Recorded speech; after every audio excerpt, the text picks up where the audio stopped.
And we are live. Hello, everyone. Hopefully, you're doing well. Welcome to Saving Money Unapologetically with your host, PG. That is me. Guys and gals, boys and girls, I have been under the weather. Um, I contracted COVID. Um, Now, the aftermath is now I have an upper respiratory infection.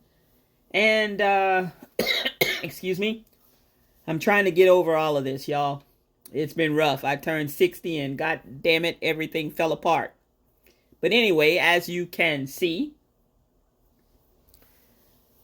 get ready for the unexpected. November 5th, 2024. November 5th, 2024, guys and gals, boys and girls, is our nation's general election day, where we elect a new president and vice president, and we will have others on the ballot as well. I want to say to you that definitely, I think this is my opinion, and I am entitled to it. If you do not agree with me, have something very negative to say, keep your comments to yourself, because I really don't want to hear them or don't want to see them either, because I will delete them. I'm not in a playing mood, but this is serious. And what I want to say tonight is I want you guys and girls, ladies and gents, boys and girls, everyone in my listening audience, my loyal YouTube subscribers, as well as the folks that may happen in at any given moment, any given time, any day, night, week, or month going forward. And even to my new subscribers that will subscribe in the future. Things are happening every day. Natural disasters are occurring. Violence, whether it be neighborhood violence, whether it be, local violence, statewide, things are happening. People are doing some ungodly things. And so I want to bring to you how important it is to let all of my listeners and all of my loyal followers and subscribers know that it is important to be prepared, to get ready for whatever the unexpected is that maybe is going to happen sometime in the near future. We don't know. I don't have a crystal ball, and I'm pretty sure most of you out there in YouTube land and in my listening audience do not have one either. So with that being said, I invite you to take inventory of the things that you have at home already, or you have in your bug out bags or your everyday carry bags and grips and knapsacks and backpacks and purses and satchels and little miniature suitcases, or wherever you have some of your items stored. Take an inventory. I want you to make certain that you and your family, or if it's just you, that you are prepared. If you have elderly neighbors who you are accustomed to dealing with, talking to on a daily basis or weekly basis or what have you, it would behoove you to go over and just extend the common courtesy to ask them if they are prepared for any natural disasters or anything that should occur. And leading up to the upcoming presidential election, we never know what's going to happen, and especially right after the election. So the time to prepare is now. You do not wait until a natural disaster strikes, or civil unrest, civil war, hopefully not, things of that nature, unrest in the streets, violence, riots, things of that. You don't wait to have things on hand. We never know, perhaps, when the grid will go down, you guys. We never know when our water treatment plants may be infiltrated or may have some issues. We never know when we may lose gas, natural gas power, or we may lose electricity. You just never know. So it's always good to have a little bit of a safety net. It's always good to have some things readily available that you can grab at a moment's notice in your vehicle, and also have a few of those items in your home, your apartment, wherever you call home. Townhouse, condominium, mansion, Mac mansion, mini mansion, tiny home, mobile home, trailer, hut, barn, whatever it might be, cardboard box, whatever, closet, whatever, and wherever. But always try to have something extra on hand that you can pull from in case of an emergency, because not all emergency situations that might occur, guys and gals, will afford you opportunity to run out to Walmart or run down the street to um, Circle K or the Quick Trip or to Rite Aid or to CVS or to Walgreens or to Kroger, King Super, Aldi's, wherever. It may not afford us that opportunity when something happens or occurs at the spur of the moment, or when you least expect it.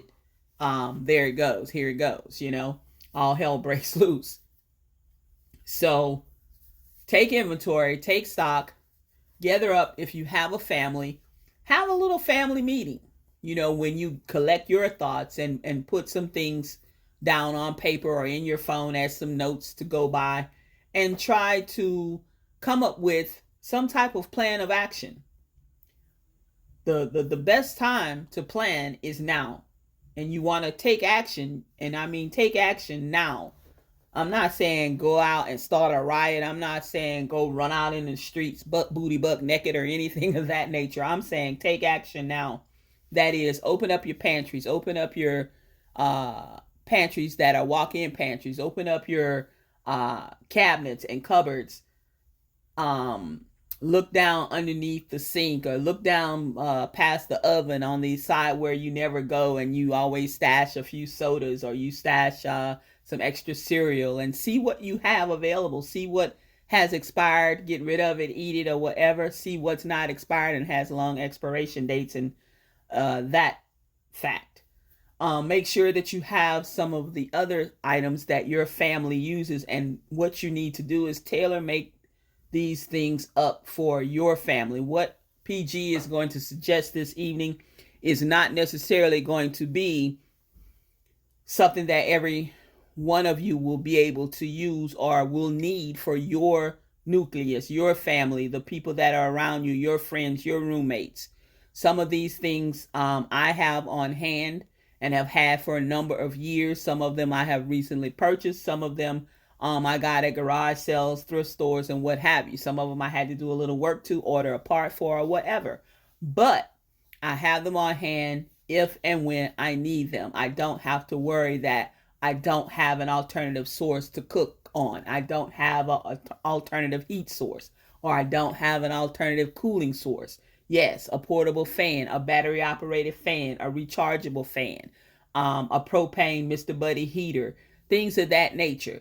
Yes, will I have to use it one day? Have done that in the past, and will not hesitate to use these items again.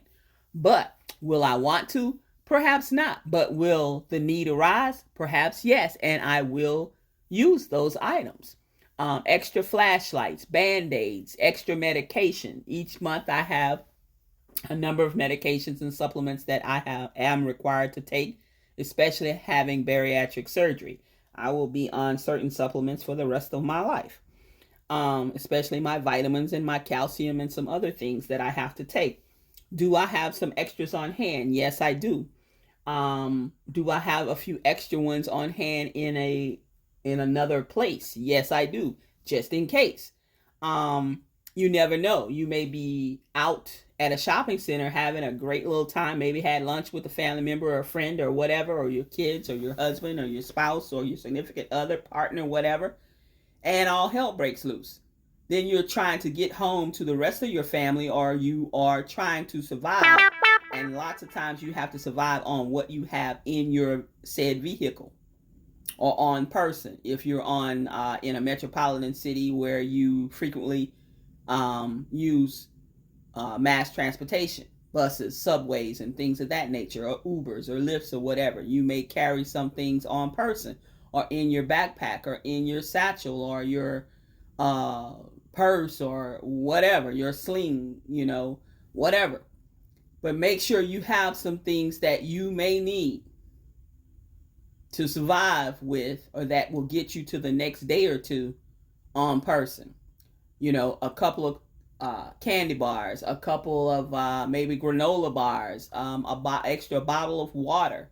If you had to, that bottle of water could take you to the next day, to where you can get to some more water or whatever.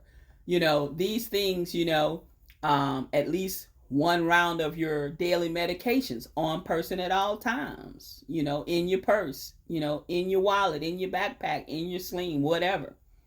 If your baby or your toddler or your child has to have a certain medication each and every day, make sure that you carry that with you, especially if that child is with you. But even if they're not, just in case, because you never know with the way of the world right now. We never know what's going to happen from day to day. So always try to be prepared as best we can. Take action, and take action now. Make a plan, like I said. Discuss with your family members and friends, or whomever. Or if you're by yourself or whatever, then you may not have to discuss it with people. But try to discuss some things and get a plan of action together. How you're going to communicate during a disaster or during a time of an emergency, and after the emergency or after the disaster. The healing part, the cleanup part, or the trying to find your way part. Have a plan of action. Build a kit, you guys. You want to build a kit. Try to build a kit. You don't have to have a box to build a kit. You don't have to necessarily have a big tote to build a kit. Have something that is going to be unique to you, and or you and your family, or you and whomever you are with, that lives or resides in your household, or that always is in your vehicle or rides with you or whatever. Put that little kit together.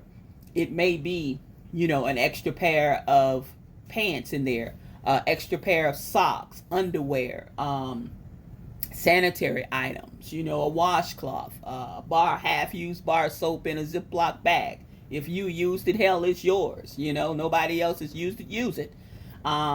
Maybe a throwaway toothbrush and a sample pack of toothpaste. It may not be necessarily the brand that you use, but a lot of times we can get those free on sample day at Sam's or at Costco's or whatever. That's something that you can just throw in there. It's going to keep. So what if you don't use it till next year, or have to use it till next year? So what? Okay? It is what it is. These are things that you can consider, but make those items that you place in your kits and in your bug out bags and in your home in a safe little spot that you can put your hands on in an emergency situation. Make it unique, and the unique needs of you and your family, or you or your family, or just you by yourself. Make it unique to you. Don't make it that PG said, oh, I need to go out and buy this and I'm going to get this, and you don't have a damn thing that's unique to you that that you may need. Do it for whatever you need. Okay? You want disaster prep. And what I mean by disaster prep or emergency prep is know your risks.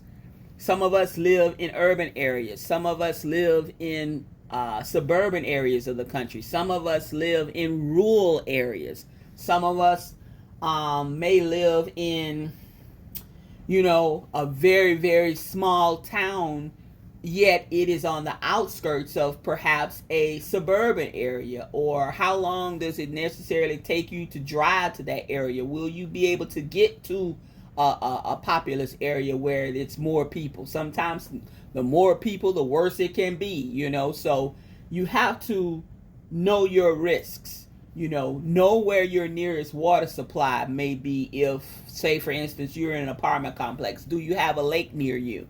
Do you have a lake on that property? Is that apartment complex or condominiums or townhouses, is it wooded? Do you have access to perhaps some twigs and tree branches? I'm thinking alternative fuel. I'm thinking, what we need to start a fire with, perhaps. What you could perhaps cook with, or something. So know your risks and assess that. Just look around you. Is your neighborhood bordered by maybe a park, or a park nearby where there are trees and shrubbery and twigs, and perhaps in the fall of the year or the winter of the year there's leaves and there's things that you can gather up at the spur of the moment on a little hike or whatever that's 5 or 10 minutes away and back, without pretty much anybody disturbing you or you disturbing them, or, hardly seen, and you can get out there and gather up some things that you can make maybe a small little fire back on your patio, or put, something together to warm your hands, or to boil some water or whatever. Those are things that you need to figure out for yourselves where you are. And that's what I mean by disaster prep. Know your risk and establish also an evacuation plan. The area that you're in, or the area that you may reside in, or if you, for instance, are trapped downtown. Say I'm in the Atlanta metro area myself, and if I was downtown in a high-rise building and all hell broke loose into the streets and what have you, how would I get back to Conyers, Georgia? If there's mass pandemonium in the streets, would I be able to jump in my vehicle and get on, 20? How far am I from 20, where I am or where I work downtown, for instance, or where I frequent downtown? How far am I from Conyers? 30 miles, 35 miles. Okay, do I have enough fuel? If in the event the interstate system is closed, or there's mass pandemonium on 20, a traffic jam, backed up, will I run out of gas? Where else could I go? I do have something in my vehicle. However, how long will that last me? Do I have, ammo? Do I have, self-defense, something to defend myself, to ward off, would-be thieves or robbers or whatever? Think about it, and think about an evacuation plan. Am I safe downtown in this high rise in my office? Am I safe going down to the basement cafeteria? Am I safe to shelter in place here? Are there a lot of windows? Is there one way in and one way out of this office corridor? Think about things like that. Then look at, if, say, at your house, if you're retired and you're normally at home during the day, or, you pretty much do what you want to do, figure out, what's a direct route? How fast can I get to the interstate? How fast can I get to my mother-in-law's place? How fast can I get down to my husband's job? Or how fast can my hubby come home?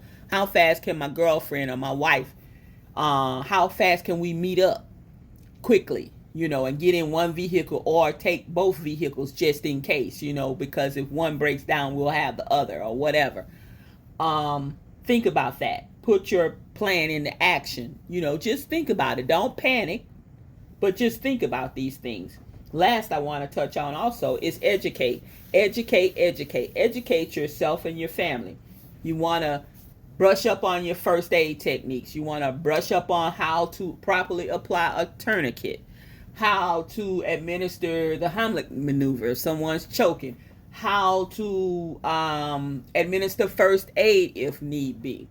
Do you have a bandana or a handkerchief, always on person or somewhere near that you could do this with?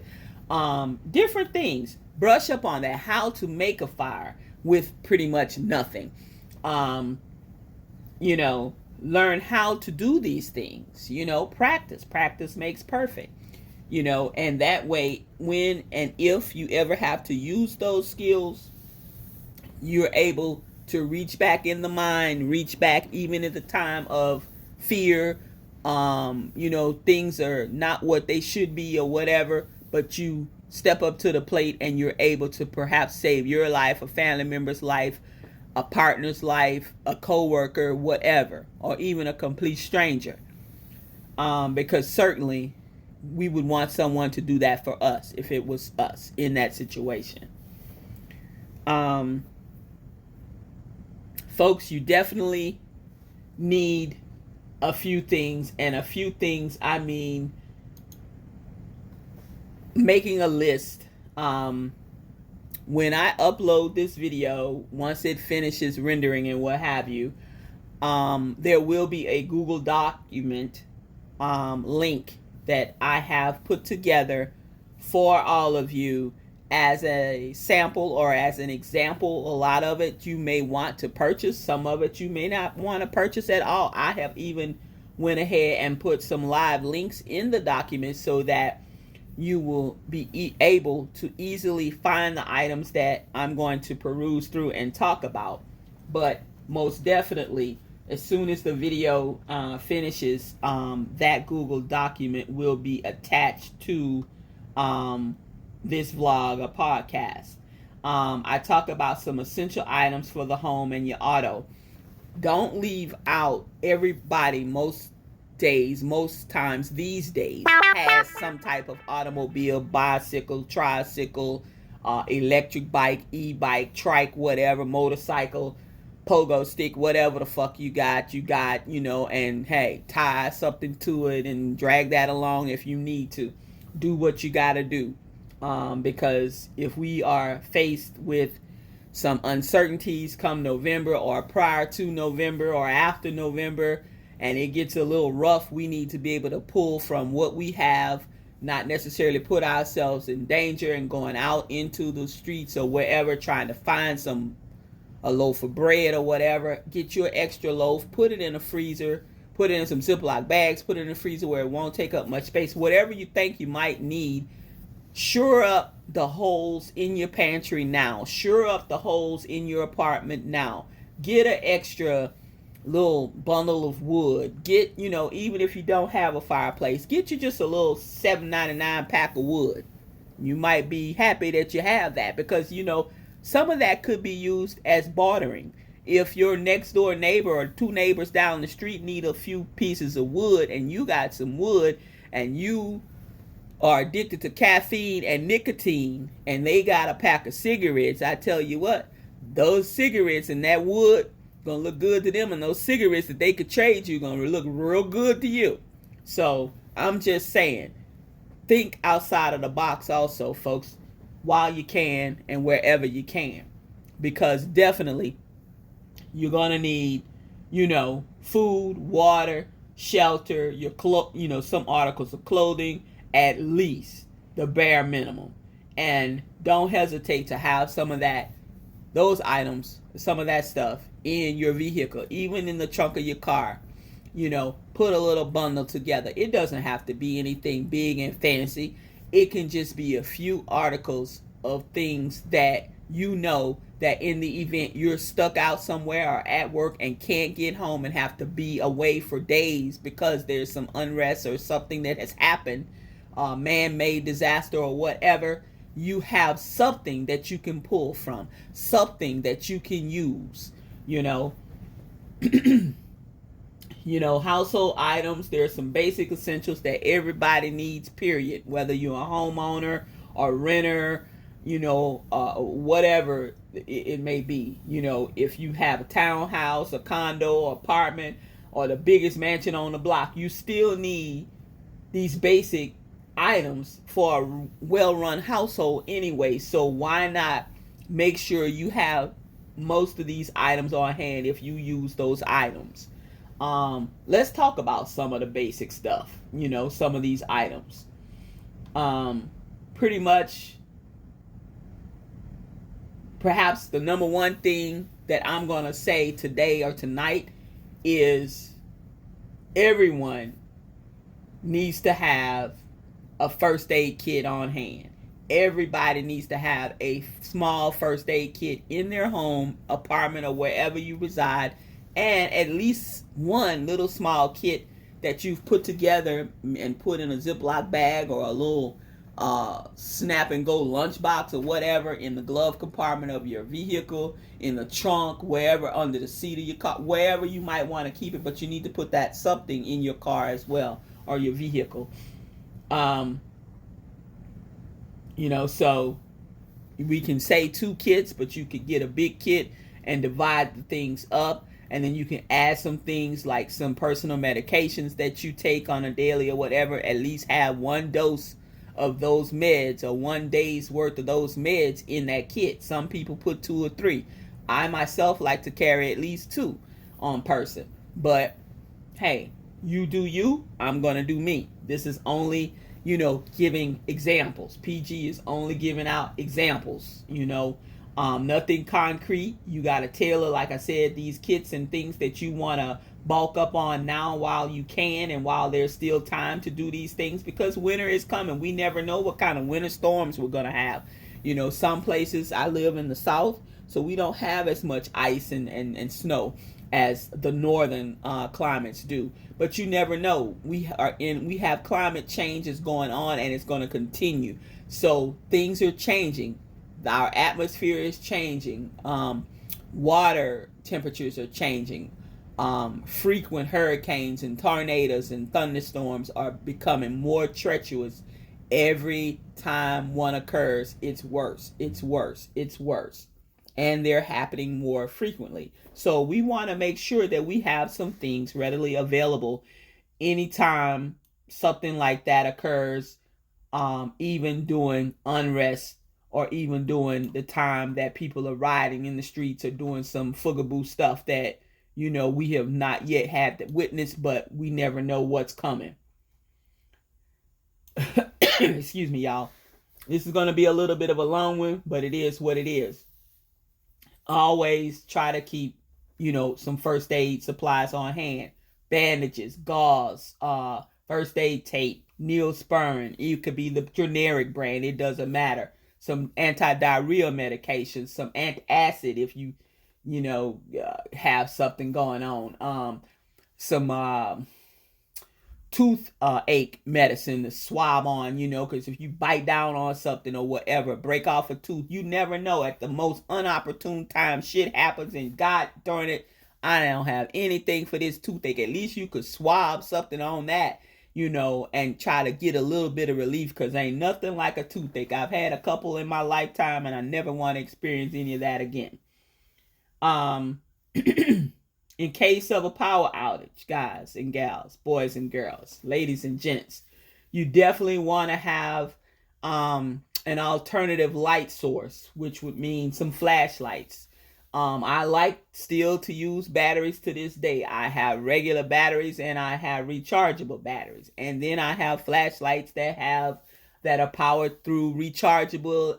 Hook it up to USB, But in any case, if the power goes down or the grid goes down and I have no electricity, all I have is the solar panel power station that I have, some alternative power sources like that. But I don't want to use all of that to try to recharge all of these items that need to be recharged. I just want to pop some batteries in and go. I'm not going to have to rely on those flashlights in the daytime, but I do keep a couple little pathway solar powered lights that I can go run outside and pull up and plop them in a flower pot or something, or put some duct tape on the wall and stick it to the wall at night so I can light the way, in my place. So it is what it is. It's how you look at it and how you think outside the box in the case of a power outage. I have some very good links to some items that I have, and they are good. I kind of outweighed some choices that I put on this list and these links that I was putting together for you guys, because I have reviewed the items, I have used the items, I've played around with them. Some things I wouldn't put on the list and suggest to anybody that I have purchased, but the things that I know that work and work quite well, I did put on the list to give you guys a head start. One, also, if you're going to get some flashlights, get enough flashlights. Get you 3, 4, 5, 6 of them. Everybody in the house will have their own flashlight or whatever. Or as the batteries go down, throw that one down, pick up another one and keep on rolling. Rechargeable solar LED flashlights. They're rechargeable, plug it in at USB, and You can put them out on the dashboard of your vehicle or whatever, out on the patio or outside or in a windowsill or whatever, and let them charge all day, and you'll have use of them at night, as long as it's not a totally cloudy day.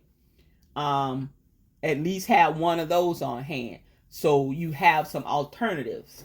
And they're relatively inexpensive. Everything on the list that I suggest, these lists that I have made up and suggested, you can purchase one at a payday, or a couple of them a payday, a pay period, and not even break $50, some of them. Don't forget, if you're going to use flashlights that take batteries, that you will need to have you a battery bank. And what I call a battery bank is, if you know you have flashlights that take AAA batteries, then at least get you a 12-pack of AAA Duracell batteries, or at least a 20-pack of Duracell AAA batteries, because they last a long time and they really do work, and they're not going to necessarily let you down in the time of need. Unlike some batteries, if they're off-brand batteries, they may work, they may not. They may explode, they may leak if you've had them for a year or two in the drawer or whatever, and you go in the kitchen and pull them out. Everybody's got that kitchen junk drawer where you keep a pack of batteries or whatever, or super glue or whatever, or some tape, and you go there and it's a situation and you really need that flashlight to work, and damn it, those batteries are dead as a doorknob, then you got a problem. And you can't go run out to Walmart, or can't run down the street to the store or whatever, and your neighbor ain't giving up their batteries because you come and knocking for me. I don't know, because this is the time of need. I need all my shit. Yeah, you can't come shop now. You can come shop with PG, but in the time of need or time of disaster time, I gotta clinch up and say no, because all those in stay in, all those out gotta stay out, and I gotta say no, because I gotta make sure that I'm taken care of. Just like on a plane, the plane about to go down, or the plane got a serious problem and those damn oxygen masks drop down. You cannot, and somebody hyperventilating sitting next to you, you got to put on your mask first. You got to save your damn self first before you can even try to attempt to save somebody else. So that's what I'm talking about. You got to be mindful of your needs first before you can try to give your batteries to somebody else, and know damn well tomorrow you might need those 2 batteries that you just gave to your neighbor or your friend that's down the street and walked all the way over to your house to see if you got some extra batteries. No. Get you some batteries and hold on to them, and buy some decent batteries. Duracell batteries. If you know you need C's and D's, buy you a pack of C's and D's. Everybody needs a hand crank radio. What I mean by hand crank radio, you not going to necessarily be able, because if the cell towers done went down and they got some kind of serious shit going on and they done some stuff, you won't know nothing about it. The shit will go down. T-Mobile not going to tell you. AT&T and the rest of those people not going to tell you. Apple is not going to. iPhone is not going to send you a signal and say, we losing power. We ain't going to have no power. Hurry up and make your phone call. They're not going to do it. You're not going to be able to see the news. You're not going to be able to watch the news, but you damn sure can crank that son of a bitch. As long as you got some kind of arm power or power in your wrist and your hand, you can crank that radio enough to where you can put it on WSB 99.5 or whatever it's called, 95.5, which would be our local station that would broadcast some news and different things here in the metro area. Wherever you reside, your station. But definitely, and you could plop that radio out in the sun and it will charge up. It also has a USB charging capability as well. It's very inexpensive, but it gets the job done, and it also has a light on it. So as an alternative light source and a hand crank radio, everybody and their mama needs one of those. Get you one. You'll be glad you did. A power bank. I talked about a power bank. A lot of you know what a power bank is, and some of you won't know it by that name. It's a little brick, a little block, rectangular block that you can charge in the receptacle or out there in your vehicle. Used to be you could plug it into your cigarette lighter. Now most vehicles don't have cigarette lighters, but they do have charging ports. Crank the engine up. Do not plug that son of a bitch in. I'm telling you, while that car is not, or that vehicle, that truck, or that station wagon, or that van is not running. Okay? I don't know what you Tesla owners, what the hell y'all do if a natural disaster break down and you can't charge your shit.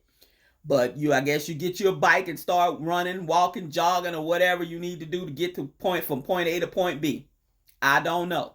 I would never buy a Tesla unless it was sheer luxury. Okay? But as far as me trying to get from point A to point B with a Tesla, hell to the no. That wouldn't work. But a power bank, back to that. Power bank is no more than the size of the average cell phone these days, or maybe a 3x5 index card or whatever, or a little longer, a little shorter. But you can charge it up. You can charge it up in your vehicle. You can charge it up, from your receptacle, and some of them even have solar power. Yes, it's going to take a long time, but at least it'll charge, and it will give your phone at least a full charge or a half charge where you could try to make some phone calls. Just remember, folks, when we got a serious disaster or a serious issue going on, a lot of times the phone lines are jammed. The towers have so much traffic until they can't keep up, and you won't be able to make a phone call. Try texting. All right? Or try going to a site if you can, like Facebook, like perhaps Twitter, not Twitter, but X, or Instagram, or somewhere, Snapchat, or whatever you like to use, and try to use that to send a signal. But that's also communicating with your group of people, your family members and your friends. Hey, if this happens, no, if we can't talk by phone, or we can't text and get the text messages out, and we can get online or something, look out for a group reply, or a group notification that says, hey, I'm all right, we're okay over here, or whatever. Try to keep from telling people where the hell you are on social media in the time of disaster or the time of an emergency situation where all eyes are on it. Set up something private if you can. But yes, a power station, a power brick, a power station looks like a maybe an automotive battery, or maybe a little bit bigger, maybe a little bit smaller in size. Those stay charged for a long time. Those can sometimes power a CPAP machine. A lot of times they will be able to power up a laptop. They'll be able to power up your cell phone. They'll be able to power, for a little while, a portable battery operated fan. Sometimes they'll be able to, I got one, it'll power a small apartment size, a dorm room size refrigerator. It will actually power up the small chest freezer for 3 to 4 hours, before it goes down to maybe 25-30%. And I'd have to unplug it. But that's all a freezer or deep freezer needs. But you can't open it and close it and open it and close it every 5 or 10 minutes to check to see if it's still froze or whatever. You got to leave it like that. Okay, leave it closed. Don't go in it until you absolutely need to get something out to cook for the next day or whatever. That's how you would use those items, like that. Moving right along, folks, swiftly and professionally, I want to thank you for tuning in tonight. Thank you, thank you, thank you. And please, I hope that all of this information will be of benefit to you. If not to you, please pass it on to people, family members and friends and co-workers and what have you, your neighbors or whomever, who may be able to use any of this information. It won't hurt. Also, folks, in a natural disaster or a situation, even before a disaster strikes, if you have a house, a boat, a mobile home, an apartment, a condominium, a townhouse, a tiny house, whatever, you need a fire extinguisher. You need at least one fire extinguisher, folks, close at hand. Most of the times people will keep that fire extinguisher in their kitchen because that's where most fires will break out when you're cooking, perhaps, or especially cooking with grease. I don't cook with grease hardly anymore at all. A bottle of grease. Now I do cook with olive oil and grapeseed oil, as well as what's the other oil? Avocado oil. But it's very sparingly. I'll spray it on my food or whatever, but I'm not saturating anything with it or whatever. You definitely need a fire extinguisher. Please, please, please, if you're in a house and don't have a fire extinguisher, then you need to go to the nearest store and get one, or click the link in the Google documents that I have provided and pick up one. You will be surprised that what can happen, and in the spur of the moment, and you don't have a fire extinguisher. A lot of things, a lot of fires you cannot put out by trying to stomp them out. You can't put them out by throwing water on them. It'll make it worse. So you need a fire extinguisher. Again, the best place most people would keep it is in the kitchen or right outside of the kitchen, maybe entering into the dining room or entering into, say, your breakfast nook area, or some people's kitchen leads off from their living room or dining area or their entrance area. Wherever you can find to put it, and make sure that everyone in your house, if you have other people that live in the home with you, make sure that everyone knows how to use it, knows where it is located. Also, a carbon monoxide detector, especially if you have a fireplace and or natural gas heat or furnaces. Please, a lot of people say, I don't need that, I just crack the window. All right, cracking one window may not do it. Okay, you find yourself waking up dead. Waking up to in hell or in heaven or wherever. Get you a carbon monoxide detector.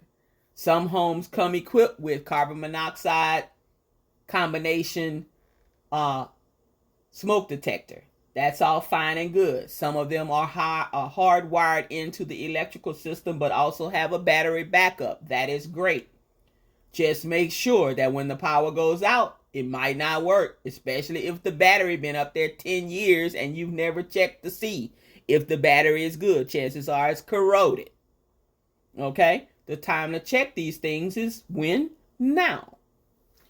If you don't have a carbon monoxide detector, I suggest getting a plug-in one that has a battery backup. When the power goes out, it reverts over to the battery power and will still keep you pretty safe. Every now and again, every 6 months or every time, what I do is I set my little calendar alarm to alarm and tell me, one, to check my batteries in my smoke detectors. I normally change them.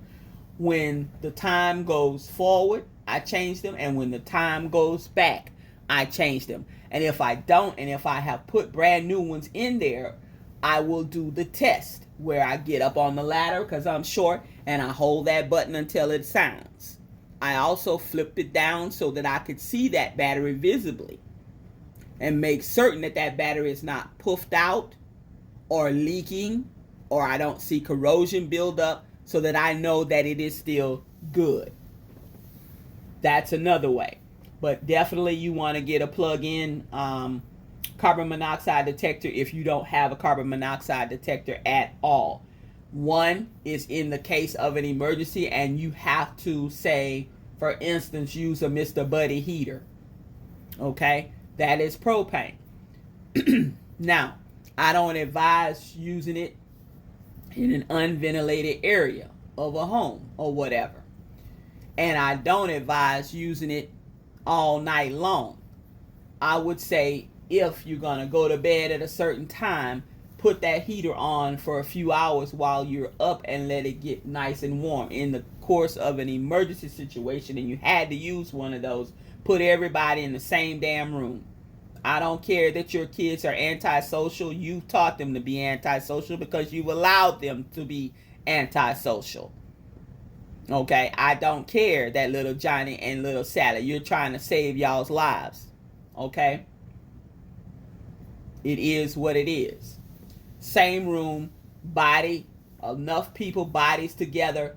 Also, body heat gives off some heat. So that will help. But put everybody in a small space. The smallest space, say for instance your dining room, or say for instance your breakfast area, or if you have a small living room, everybody. You might not be able to sleep comfortable, but you can doze off and get a few hours of sleep. Okay? But do it that way. And then when you get ready to go to sleep, let somebody else, another adult or whatever, lie down first or whatever, and then an hour later, that person cuts that Mr. Buddy heater off or that auxiliary source of heat off, and then they lie down as well. That way it's still nice and warm. You get to sleep a few hours, maybe 4, 5, 6 hours before it starts to get a little chilly. Then somebody gets up and they stay up and let it get warm. And sometimes you might have to take turns a couple times a night, but it works. But that's the time also to also have a carbon monoxide detector. They also make the battery operated ones, especially if, say for instance, if you had to use your vehicle, in a cold climate where there was snow and you went off into a snowdrift by accident or whatever, you had that, and you had to run your heater in your car while you were awake. But just make sure you don't fall asleep. You want to definitely crack the window. I don't care how frigid cold it is. You want to crack the window so that some fresh air can circulate. Just trying to give out some facts, just trying to give some helpful tips how to survive in the event something happens. You just never know. It may in fact save your life, and it goes without saying, y'all, to be honest, a smoke detector should also be in every quadrant of your home. A hallway, out in the kitchen or right outside of the kitchen area. Hallways of bedrooms, garage, maybe your storeroom or your laundry room. Yeah, you want to make sure that you have that. For you guys and gals that don't, hey, you don't have to tell me that you don't. Just go out and get you some. Or click the links in the Google Doc that I have provided for you guys, and you're there. Cleaning supplies, y'all. Everybody needs some cleaning supplies. Even during a natural disaster, even during an emergency situation, you don't know what that's going to be. Have on hand some bleach. Everybody don't like bleach, but at least have you a half a gallon of bleach stored somewhere where you can put your hands on it. Preferably a gallon, but hey, sometimes money is funny. Money may be tight. Things are higher than they used to be. Dollar Tree, 99-cent stores, depending on what part of the country you're in or wherever, you might be able to get you some for 99 cents or $1.25, 5-quarter store. It is what it is. Sometimes it's on sale, most times it's not, but it is what it is. Sanitizer, hand sanitizer, 409, Clorox cleanup, whatever, that has some type of sanitization chemicals in it as well, that you can spray on your counters and wipe down. Maybe wipe off doorknobs and refrigerator knobs, cabinet knobs, and the toilet, or whatever you need to do. Have some of that on hand. Have some gloves. Have some dishwashing detergent as well as washing detergent. If the electricity power goes out, 5-gallon bucket, and keep you an extra $1.25 plunger, and you got a washing machine. No, it's not going to be pretty. Yes, it's going to be a little hard work, but it is what it is, and you'll be able to at least wash a few things, especially your unmentionables. Some socks, some underwear. Everybody get a fresh shirt, and a pair of pants or whatever. Now, will it take a day or two to dry? Perhaps so. So you got to do what you got to do. Trash bags, y'all. Everybody needs at least some 34-gallon, 33-gallon size trash bags. Even if you got to get a 7-pack or 10-pack, whatever they sell over there at the 5-quarter store, the 99-cent store, Dollar Tree, or whatever. Have those under your cabinet, wherever you want to put them, out there in the garage, whatever. Have those on hand just in case. Those can be used to put things in, to transport some items or whatever you need to do. Even if you had to carry a little water from the creek or wherever you was getting it from, at least you have that. You can double those or whatever you need. Okay? If you had to go hunting and you had to get a few squirrels or whatever you had, you was able to hunt or whatever to make, some food or whatever you needed to do, you could use that to carry that stuff in or whatever. Or if you had to dispose of some stuff and food went bad in the freezer and you had to go out there and burn it all or whatever, set it afire or whatever, you could use those bags. Those bags can be used for a lot of things. If you had to cover a window that was broken out or whatever, you could use those trash bags to do that. plus they're dark, plus you could put some duct tape and different things. You could, there's a lot of things that you could do with those bags, Ziploc bags, freezer bags, whatever. There's ways that you can use those for other little things, to store things in, to carry things. So make sure you got some, excuse me, y'all, cleaning supplies on hand at all times. Let's talk about quickly. I don't want this to go more than an hour, and I'm at the 50-minute mark right now. But let's talk about alternative cooking methods, y'all. If power goes out, or say your natural gas, you have gas in your home or your apartment, and you cook with gas, and the gas goes out, guess what? You don't get to cook, okay? But if you have alternative ways that you can cook, then, hey, it will take a little bit of the stress from the situation and take a little bit of that stress off of you. So without power, a hot meal is appreciated, of course, y'all, at any time. We know that. But especially when you're stressed out because the power's out. When you have several options for cooking, you can always have a reliable way to prepare meals no matter what. I'm going to give you plenty of options to consider. I'm going to talk about them. I always tell people when they ask me, well, how should I prepare or whatever? A lot of people was into prepping and different things. I tell people at least have you 2 to 3 alternative cooking sources available at all given times, okay? Most people have at least a barbecue grill. If it's a tiny barbecue grill out on a miniature patio, that's fine. Just make sure that you have a small bag of charcoal, okay? Have you some lighter fluid. If you don't have lighter fluid, have some isopropyl alcohol, okay?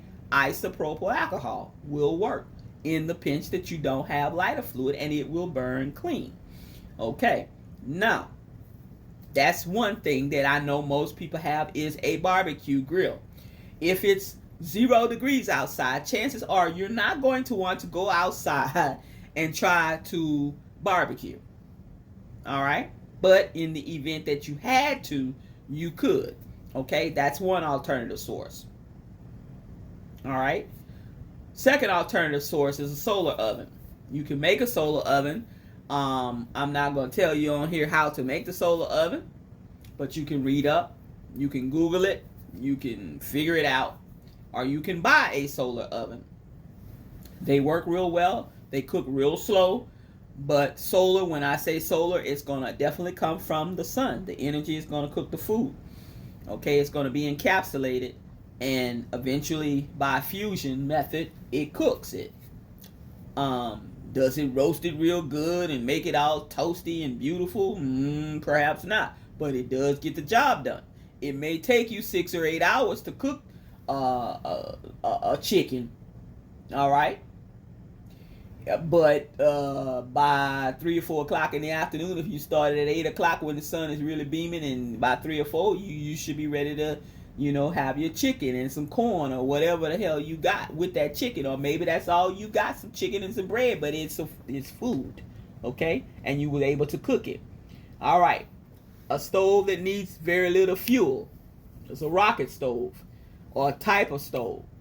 They're called rocket stoves. I think they're called rocket stoves. The one that I bought years back was called a rocket stove. You do not use these rocket stoves in the house, okay? You're going to have to go outside, go out back, go on the side of the house, go on the patio, whatever, but it will work, and it takes very little fuel. You could use twigs, or you could use what's called fuel cells, little fuel pellets. They're like little small square little bricks, almost size of maybe dominoes. Those are some items. You could, like I said, you could use some twigs, or you could use some little kindling wood or whatever. Yeah, and it works, but just don't use it inside, because the smoke kind of bellows a little bit, so it needs a lot of ventilation. So it's not something that you would use inside. A way to safely cook indoors, you could use sterno. What they call sterno is a brand name canned heat, chafing fuel. It comes in a can. Most people put it under a chafing dish, and they heat up the water, and they put the food in the secondary pan, and it keeps that food warm. You can use 2 of those in the time of need, which would be double the heat basically, but get you a smaller dish, and you can heat water, or say for instance you got some ramen noodles you're gonna do, or you wanna, try to heat up some chili, or whatever it is, some soup or whatever. It will get it hot enough or warm enough to where it's not going to be bitter or nasty to you. You would be able to eat those items by using something like that, and you could use that safely indoors. One of my concerns is the most off-grid cooking methods are meant for the outdoors. And what I mean by that is people building a campfire and cooking outdoors over that fire. And that's all fine and good if you have the means and the wherewithal and the actual accessories that you're going to need, like cast iron pots and skillets and what have you, to do that with, and enough wood to build that fire and something to build the fire with. But if you have absolutely nothing to build the fire with, then you got a problem. So that's all I'm saying, guys and girls. Just make sure that you have several alternative cooking sources that you could use inside as well. Another way that you could do safely is it's a food heater, or what they call a little lunchbox, a heated lunchbox. I like the Hot Logic, which is a really good product. The Hot Logic is a mini portable food heater, but basically it's in the form of like a lunchbox, and it does plug in. Now you can plug it in to your vehicle, and use it that way while you're riding around. Or if you don't, then I would suggest you not just plugging it in raw to the vehicle unless you have an auxiliary battery source that you could plug it into. The other way to do it would be to use a power box, a power source, which would be like a small Blue Eddy, a Jackery system, an Anchor power, a power box or something of that nature, where you can plug in and it's going to have solar panels that come with it, or you can buy them auxiliary and be able to charge that big box back up, when you're continually powering different things during the day. But that's also a good way to heat up stuff. Especially if you got something that's cold in the refrigerator still, and say it's winter but you lost power and the refrigerator is still cold and got stuff, you will still be able to cook those cold items in that Hot Logic or that mini portable food heater box. I do have a link to that product in the Google Doc that I'm talking about right now. And like I said, it can be plugged into if need be, or if you had to travel, or if you had to go into town for something, or to forage for more food, or to maybe the Red Cross was at a particular center and it was maybe 5 miles up the road where they tell people that they were going to be, and you wanted to go get some tarps or some cleaning supplies that they were giving out or whatever. Start your stuff then, plug it in to your USB power in your vehicle while you're going down the road. Your stuff can be cooking. That way, if you're in this long line, once you get there, of course, it'll be more than just you that's coming to try to retrieve these free supplies that they're helping the community with or whatever. Then you would still be cooking your lunch or whatever. Cook a few chicken breasts or whatever it is you're trying to cook. That would still be rolling all that time, and it should be probably ready in a couple of hours by the time you get back to where you're residing at, or where you camping out at, or bugging out at, or sheltering in place at, or whatever. Multiple other ways to cook outdoors. Of course, these things need a fuel supply, but they're real good. You could plop a Coleman stove, a one burner Coleman stove down on your kitchen counter. I always tell people to put like a hot pad or a lid, what we call a lid. I'm 60 years old. That would keep your food from boiling over, keep you from scorching a trivet or something, put it on top of a trivet or a couple of trivets. That way it doesn't scorch your counter or stuff start falling or whatever, and you done messed your countertop up or whatever. But a Coleman Classic 1 burner butane stove, you can buy butane fuel, get you a little 6-pack of them or whatever you need, and store that. Keep it in a cool, dry place, and you good to go. Practice using it. Use it once a year. Get it out, put it on, make breakfast one morning for, the family or yourself or whatever. That way you don't get out of touch of how to use it and what you need to do. Little tricks and little nuances to using these things. A Coleman bottle top propane, has the Coleman fuel. It's kind of fat, kind of stout, maybe 5 inches in diameter, and it's about maybe 6 inches tall or 7 inches tall, and it has a one little burner at the top. You can use one of those. You can set that on the top, or even put a cutting board on the top of both of your burners or your stove, and put that some bitch on top of the stove and cook you with a skillet or a pot or whatever. Heat up whatever. Don't try to do no lavish cooking during the time of a disaster or emergency. You just trying to survive. We not trying to cook pot roast and all of that craziness. We just trying to survive. We're gonna heat up some soup, or we're gonna try to heat up some chili beans, whatever it is you got, you can heat up, or cook an egg or two, or whatever, scramble some egg, whatever. But we're not trying to do some fancy cooking, so it doesn't have to be fancy. So stop thinking that ahead of time. No, we just doing survival. There's also a dual fuel stove that's available. I'm thinking about maybe in the future getting one of those. That way, if it's not propane, then I could use butane. Or if I run out of one and the store has the other, and I could still get that or whatever. Or I could barter with somebody, and if I know, well, hey, they got some propane and I got this, and they're willing to give me a brand new bottle of propane that I could use with my stove. But my stove also works on butane as well.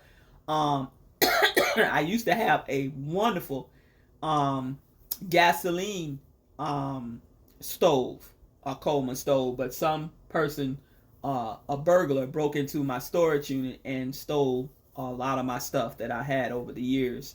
They stole a lot of that, a lot of good things that you can't find anymore, or that's super duper expensive. But yeah, also don't forget, the fuel sources that you will need if you purchase any of these items or have any of these. Also look at garage sales and thrift stores.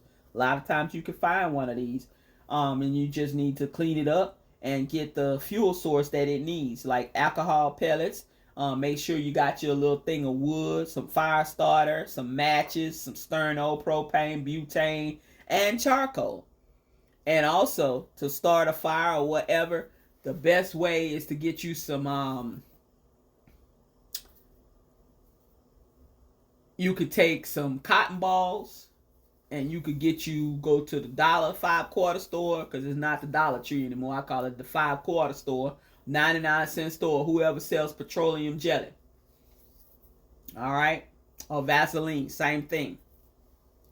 And get you some gloves, grab you a gob of that petroleum jelly, get you some cotton balls, and you want to just pack them cotton balls with that. Put that in, say, a plastic soap dish that has a cap on it, a top on it, or something that you can zip up or close up real tight, like a food storage container or whatever. Fire starter, instantaneously. To some of the best fire starter you want for practically free. Okay, I gave y'all another nugget. If y'all paying attention, I done gave y'all a few nuggets. We're at an hour and 3 minutes. I want to touch bases on something. It's called the 333 rule. The 333 rule, I know some of you don't know what the hell it is, but I'm going to tell you tonight. Keep this in mind, the 333. 3 minutes, you can last exactly 3 minutes. Some people last maybe 4 or 5, but trust and believe. 3 minutes without air or oxygen, you got a problem. 3 hours without shelter in an extreme environment, exposure is going to happen. 3 hours without shelter in extreme cold or extreme heat, there's a problem. There's exposure to the sun or exposure to the elements, you got a problem. 3 days without water, dehydration. All right. If you got kidney problems and different other problems and different other illnesses and comorbidities, it may be a little less than 3 days that you start to become dehydrated. 3 weeks without food, starvation sets in. All right. That's the 333. Practice your first aid skills, like I said, folks, in closing, so that you will react accordingly in a dire situation. The time to be able to use the first aid skills that you have learned and not forget or panic and not be able to help yourself and or others. You want to apply direct pressure to bleeding wound or a tourniquet when possible, and seek medical help immediately after doing so, y'all. But medical help may not be available. So definitely read up on your first aid skills, learn some new things. Knowledge is power. It doesn't hurt to learn something new. No matter how old we are, we can still learn something, and we can learn from each other. It's always a good idea, y'all, to be prepared for any situation, and you can do so by having certain things on hand. Blood stop pads, quick clot, or other similar items in your first aid kit as well. Now, blood stop pads, I'll say okay too. Quick clot, unless you know what the hell you're doing, and unless you know that you're going to be able to get that person who's got that severe wound, I'm talking laid open like wound that you could put your fist in style hole in their body or whatever, do not use quick clot, okay? Because it's got to be, unless somebody knows how to get it up out of the wound, back up out of the wound, because you're going to have a serious situation at hand besides stopping that bleeding. So you got to know what you're doing. But the blood stop pads and stuff that you could put on that has the clotting stuff that's built into the pad that you could just lay over and squeeze together to try to help stop bleeding or whatever, especially somebody like myself that's on a type of blood thinner, and there's no antidote for it. There's nothing that you can get to, help for the blood to coagulate. So that would come in handy. But, know what you're doing when you're trying to use quick clot, and you got to get that person somewhere in an emergency situation. You got to get them there quickly so that they can get that back up out of them, or you're going to have another situation at hand that could potentially be deadly as well. Often the first thing that you need in a survival situation, y'all, is shelter to protect you. Remember that. Then you'll need a form of hydration, and then food. Okay? Shelter in place or shelter somewhere else. That's going to be a decision that you have to make sometimes, and that's going to be a decision that you might have to make at the spur of the moment. So I'm just putting it on your mind and putting it out here for the masses so that you guys will have some food for thought. When you sheltering or got a shelter outside or in place in a tent or whatever, a ground pad, a sleeping bag, tarp, a tent, Mylar blanket you could pick up for a few dollars, a wool blanket, a poncho, even a black trash bag that we talked about could be cut or pulled apart to slip over yourself in the, when it's pouring down, raining or whatever, or snowing or whatever, to protect your outer clothing from those elements. Water bottles, a metal container for boiling water if needed, water packs, a mini water filter is good to have for family members and yourself. Water pouches, so if you run out of water somewhere, you had to go and try to find some water, or go to a municipality and you had a water key to turn on that water spigot, you could fill up a few of them pouches and go on back, put it in your backpack or whatever, and get on down the road with it. There's a lot that can go on that you might have to do or you may need, but you got to think outside the box as well, folks. I have some links in the Google Doc on some of these items that I'm naming off right now, just coming to mind. In another minute and a half to 3 minutes, I got to get up out of here because we're going over the time that I said I was going to hold y'all. And I don't want to go back on my word. It's already an hour and 9 minutes, and no more than an hour and 12 to 15 minutes am I gonna be on. So I gotta hurry. But food, y'all. Let's talk about food. We didn't really talk about food. There's several several types of food that you might have to use, or there's situations that you would use this food types of food in. Open and eat type. Open and eat it. Some of that food is food that you don't have to prep, you don't have to cook, you just open it and eat it, such as tuna. Tuna right out the can. Yeah, some of you like seasoning and all of that, but in a situation where you're hungry and you need some nourishment or whatever, you can open up a can of tuna, pop the top, get a fork, and eat it. Or if you had no fork, open it and eat it with your hand. You got to do what you got to do. Sardines, potted meat, spam, things of that nature. If you had a little pocket knife on you or a plastic knife, everybody got a plastic knife and a plastic fork, a spoon or a spork in their vehicle from a to-go box, or from when we went to Wendy's and we got a couple of things of chili or whatever, and we only needed one spoon, but we took 2 or 3 or whatever, we got some in the glove box. Hey, it is what it is. You'll be able to use that in the time of a disaster or in the time of an emergency situation. Tuna packs, different things, long shelf life stuff. Sometimes you'll be able to get things off your shelf that has been stored for at least 6 months or more, that have a long shelf life, and still know that you're not going to be in any trouble when you eat that. It's still going to be good. High calorie foods. You want to definitely concentrate on your high calorie foods, y'all, and make sure that you are stocking up on some high calorie foods, such as some nutrition bars, beef jerky, some peanut butter, protein bars, like I said, Clef bars, some hard candies and things of that nature, because those are calories and you're going to need fuel for the body. You're going to need to put some calories in the body so the body can burn that fuel, because you're probably going to be walking more. You're going to be maybe hiking. You got to maybe go out there and chop a little wood, or you may have to go forage for some food. It may take you an hour or so to get to a place where you can shoot a few birds, or you could shoot or catch a few squirrels or whatever, or maybe try to go out there and try to the lake, and maybe you might catch a fish. It may take you several hours to catch a fish or two, depending on how many people have fished the lake already before you or whatever.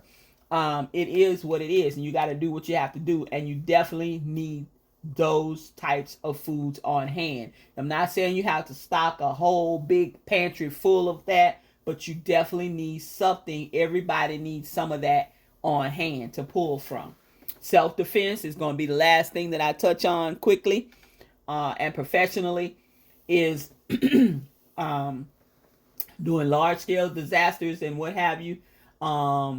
They bring out the best in people, and they can bring out the worst in people. While some people, of course, y'all, they will travel all the way across the country to help somebody, but also to help those in need. But others, they won't take advantage of public defenders and first responders being overwhelmed, and they're going to try to do what they can do. They'll use the cloak of chaos that a large-scale disaster or a natural disaster has presented, to loot, to rob, to steal, to kill, to prey upon the unprepared.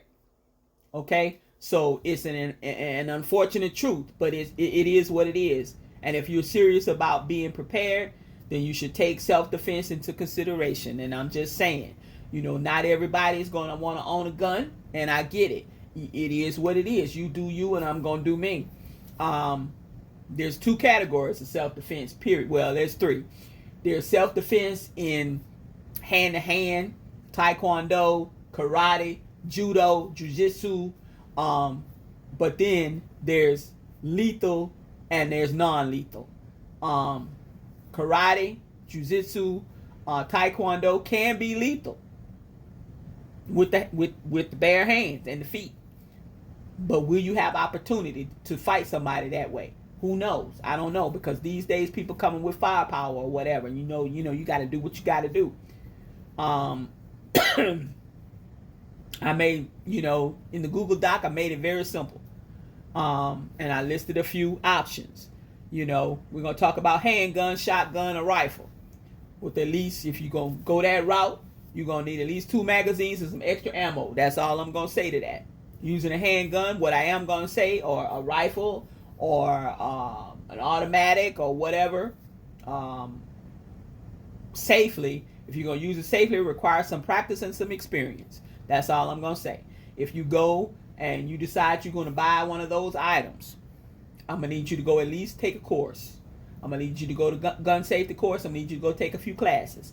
And I'm going to need you to go to the range so that you can learn how to handle that weapon, how that weapon feels in your hands. What you feel when you're firing it and you're doing whatever. I need you to get used to it. I need you to get familiar with it. Okay? Don't go buy the weapon, zip it up in the pouch that it came in, put some ammo in it, and put it up at the top of the closet, and then never use it. And then something goes down, and you got to get it down out of that closet, and you on pins and needles about it. You even scared to hold it in your hand. The time to prepare is now, not for when you got to use it. You got to get down on it. Non-lethal options that I like. It's not going to kill them, but it's going to put them down. I like the Saber Runner pepper gel. The pepper gel is going to stick to them like glue. Okay? That means it ain't going to get up off them. It ain't going to dry real fast. And it's going to drop that ass, especially close couple of feet. Yeah, it's going to drop them. It may drop you too. So you got to watch how the wind blowing or whatever. You got to turn your head, or you got to be spray and run, hitting, stick and move. But it really, really, really, really works. The pepper gel with the holster, I like a lot. Don't forget that you can order this stuff, but if that too, you want to know how it works, you're going to need to use it. Not on someone, but you're going to need to spray it. You're going to need, you're going to need to know that you can pull that pin and you need to fire it out. You're going to need to know what happens when you do that. So, I'm just saying, y'all, if you're going to get those type of things or those type of items to be ready, then I'm going to need you to be ready to find out what it's all about, because you're going to need to practice with it a little bit. Documents and cash. Last thing and gotta go. Documents and cash. If you leave in your house, or if you leave in your vehicle, or if you got to get out of town because something done struck up and it's just too hot and heavy and it's too much, it's mass pandemonium. It's not hard to imagine that when you going to get back, if you going to get back, what will your house look like? Will it be looted? Will it be vandalized or whatever? You got to know that you got to have certain documents if you got to get up and get the hell on out of Dodge. Even for a hurricane, all the years that I lived in Louisiana, whatever, I always had certain documents ready to go in my go pack. Insurance, birth certificates, driver's license, copies of this, copies of that. I always had those for the simple reason I never know where I was going to end up and what I was going to need in the interim going forward. Sample documents that you might want to keep on hand or in your safe or whatever. Like I used to keep these things in the safe, and it would be the last thing that I would grab on the way out. Driver's license, social security card, passport, birth certificate, even pets need their vaccination records, insurance documents. These days, immunization cards for your kids or whatever, account numbers and passwords. Definitely account numbers and passwords. Insurance policies. Anything that you think that you might need, that you might not be able to get back for, that you might need going forward. Take that shit with you. Cash. Let's talk about cash quickly. In the time of a disaster, or something breaks out and there's no power or whatever, or they start rioting in the streets or whatever, and you got to get out of Dodge quickly. Have some cash. I suggest that everybody at least has $100 to $150, $200 in cash at some point. It may be a lot to some people. Some people that's just peanuts or popcorn. But have it in small bills. Okay? Not everybody's gonna be able to break $100 bill. Not, ATMs may not be working. The grid go down, ATMs ain't gonna work. Half of the machines gonna be busted up because they gonna try to break in them. Okay? Have some cash on hand. It's important. Okay? I know that you folks love the digital age. I know you folks love to be cashless. But let me tell you, crypto ain't gonna ever be king. Cash is still gonna be king, and it's gonna remain king. Cash is king. If you got some cash, you can do some shit. I'm telling you. If you got some cash, you can buy some shit. Trust and believe me. You can buy some shit you ain't even thought about buying if you got some cash. Alright? Just know that you're gonna need some cash. Final thoughts, y'all. Make your kit your own. Make your supplies that you stock up on your own. We're all different. We all have different needs. These are only suggestions of items that I own and have personally used, y'all. I hope this helps you. It's been wonderful. Thank you for tuning in. I just want to keep you aware of what potentially could happen at any given moment. Always, y'all, be prepared. And if you already ready, you don't have to worry about getting ready. If you stay ready, you don't have to get ready. You already ready. Remember, November 5th is fast approaching. October is also fast approaching. Early voting will start in October. Take someone, if you know someone that wants to register to vote, take them, get them registered, and make sure that they have a ride to their voting precinct. Please, y'all. I'm voting blue up and down the ticket in October as soon as Georgia opens their early voting.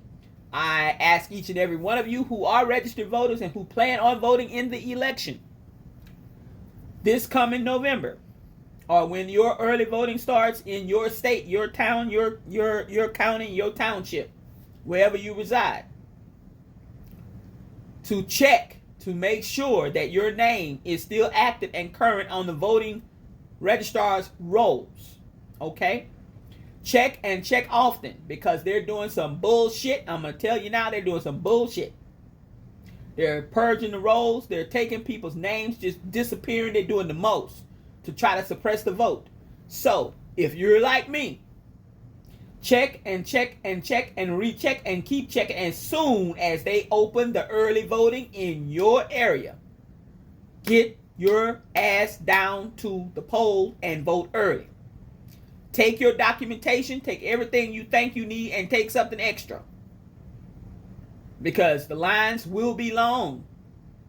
They will try to subvert you. They will try some stuff even at those voting precinct polls. Make sure that you have extra time to correct what needs to be corrected if you get into a situation.